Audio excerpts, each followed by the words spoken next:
नीतीश कुमार जी हमेशा बिहार के लोगों से रूबरू होते रहे हैं यात्रा के माध्यम से। विपक्ष जो ये सवाल उठाते हैं उन्हें भी मौका मिला था 15 साल आरजेडी को शासन करने का। समय था जो लोग सुबह में चलता पटना के लिए तो शाम तक भी पहुंचने की गारंटी नहीं थी।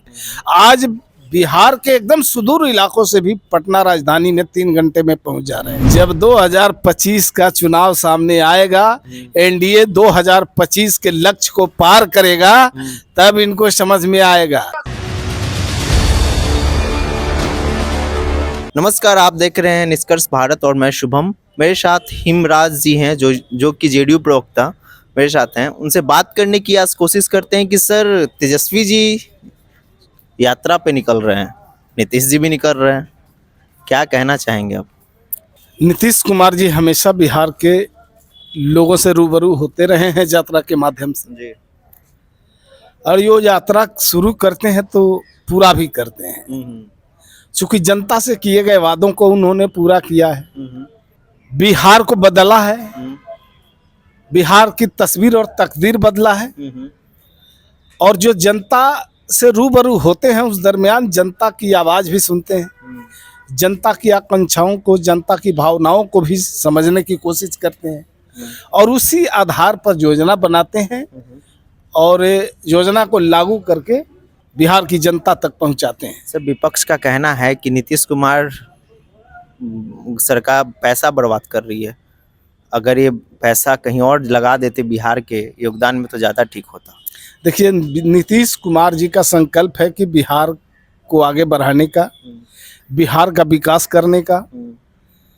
और विपक्ष जो ये सवाल उठाते हैं उन्हें भी मौका मिला था 15 साल आरजेडी को शासन करने का।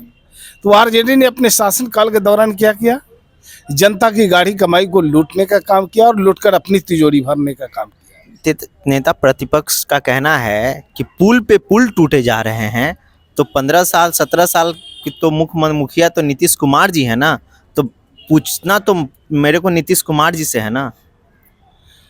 बिहार के अंदर अनेकों पुल बने हैं और पुल बन रहा है, रोड बन रहा है, तब जाकर के बिहार के सुदूर इलाकों से भी लोग 3 घंटा के अंदर पटना राजधानी में पहुंच जा रहे हैं। और एक समय था जो लोग सुबह में चलता पटना के लिए तो शाम तक भी पहुंचने की गारंटी नहीं थी। आज बिहार के एकदम सुदूर इलाकों से भी पटना राजधानी में 3 घंटे में पहुंच जा रहे हैं। तो ये बिहार बदलते हुए बिहार की तस्वीर है। और पहले जो था, कहीं रोड नाम की चीज नहीं है। आज तो गांव में भी जाके देखिए तो शहर की तरह दिखाई पड़ता है। चूंकि शहर में रोड है, गांव में भी रोड है, शहर में नाली है, गांव में नाली है, शहर में बिजली है, गांव में बिजली है, हर जगह विकास दिखाई दे रहा है। उनका कहना है कि 420 नीतीश कुमार। जब 2025 का चुनाव सामने आएगा, एनडीए 2025 के लक्ष्य को पार करेगा, तब इनको समझ में आएगा। दरअसल जनता के द्वारा नकारे गए लोग हैं। जनता ने तो इन्हें लोकसभा चुनाव में भी जो है 4 कंधों पर लाकर छोड़ दिया और विधानसभा के उपचुनाव में 0 पर आउट हो गए। बिहार की जनता तो इन्हें नकार चुकी है। अब तो कहीं इनकी दाल गलने वाली नहीं है। उनका कहना है सर कि झारखंड में इंडिया जीती ना, बिहार में भी जीत जाएगी।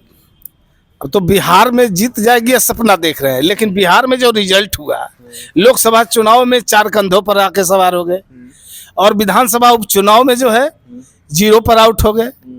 तो जनता तो नकार चुकी है। उनका कहना है कि पुलिस बल भी यूज किया गया। अरे सवाल ये है कि आपने अभी 5 दिन का सदन बीता है। जी जी जी।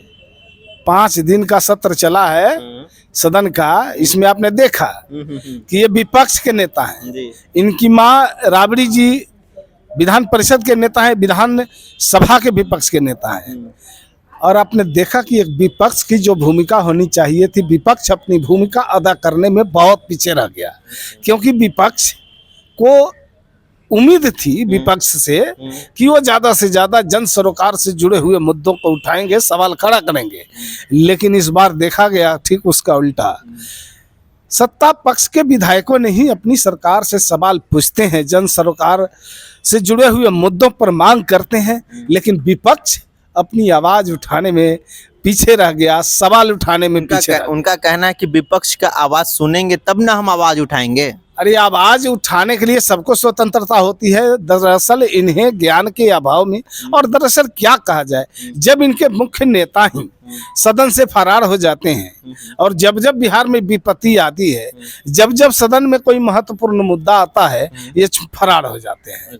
और ये ज्यादा बाहर सैर सपाटा करने में और घूमने में विश्वास करते हैं। जन सरोकार के मुद्दों से इन्हें कोई मतलब नहीं है। क्या लगता है सर, तेजस्वी जी की यात्रा बिहार में उन्हें मुख्यमंत्री बनाएगी क्या? अरे इनकी यात्रा तो जब निकलती है तो हंसी आती है। बिहार के लोग इनको मजाक बना रहे हैं, क्योंकि जो भी यात्रा शुरू करते हैं, कोई यात्रा इनकी पूरी नहीं होती है। हर यात्रा की शुरुआत तो होती है, लेकिन अंत नहीं होता। बीच में यात्रा छोड़कर अचानक भाग जाते हैं। सर का कहना है कि बीच में यात्रा छोड़कर घर भाग जाते हैं। आप लोग ये बताएं कि 2025 में किसकी सरकार बनने वाली है, और जो यात्रा है नीतीश और तेजस्वी जी की, वो यात्रा कहां तक सक्सेस हो सकती है? आप देखते रहें निष्कर्ष भारत। नमस्कार।